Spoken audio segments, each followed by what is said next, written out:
vous vous lancez dans la lecture audio de l'analyse littéraire de la Chambre des officiers, célèbre ouvrage de Marc Duguin. Au fil de cette lecture, vous découvrirez dans un premier temps une brève mise en contexte de l'œuvre et son auteur, Marc Duguin.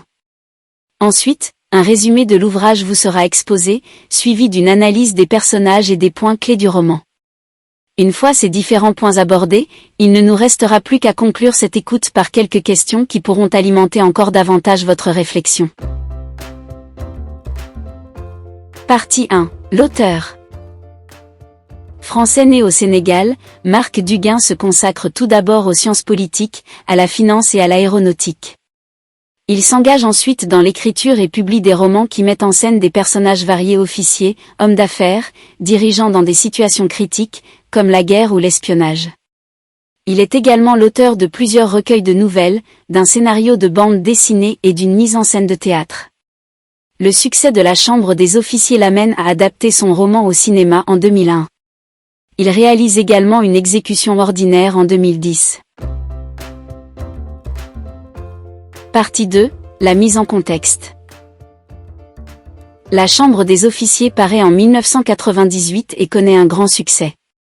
Ce bref roman, sobre et concis, a été inspiré à l'auteur par son enfance passée avec son grand-père au château des Gueules Cassées.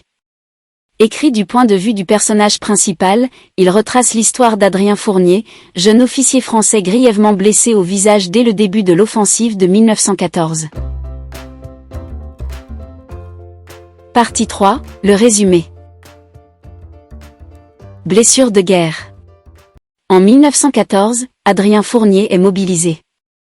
Il doit quitter son Périgord natal pour rejoindre Paris et prendre un train qui l'emmènera au front. À la gare, il rencontre une jeune femme, Clémence, désemparée car son fiancé vient de partir pour la guerre.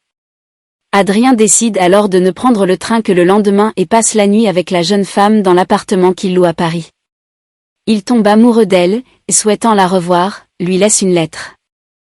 Il prend ses quartiers dans la Meuse, dans l'est de la France, et dès le premier jour, assiste, abasourdi, à la mort d'un de ses hommes.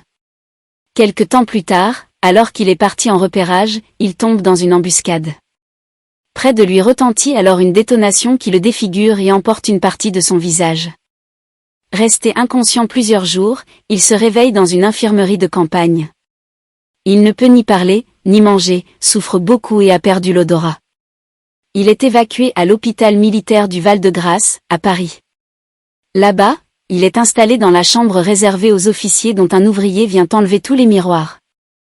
Il subit sa première opération et peut enfin se lever. Les salles réservées aux simples soldats sont comblées, de nouveaux officiers, Penancé et Veille, sont installés à côté de lui. Ils jouent tous ensemble aux cartes pour tuer le temps. En 13 mois défilent dans la chambre de nombreux blessés qui décèdent ou repartent une fois sommairement réparés. Cependant, le désespoir de certains les pousse à mettre fin à leur jour. Adrien et ses amis s'ingénient alors à tout mettre en œuvre pour prévenir les tentatives de suicide qui se multiplient à l'hôpital.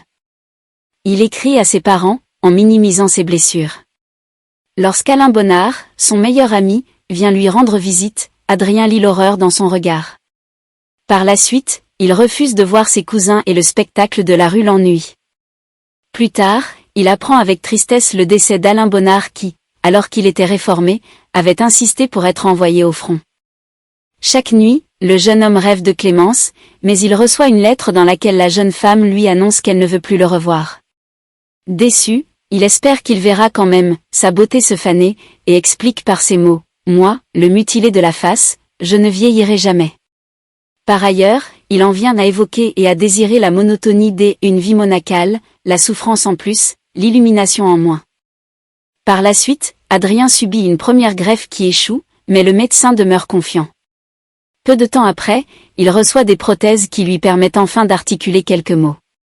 Dès lors, des liens intenses se créent entre les trois occupants permanents de la chambre.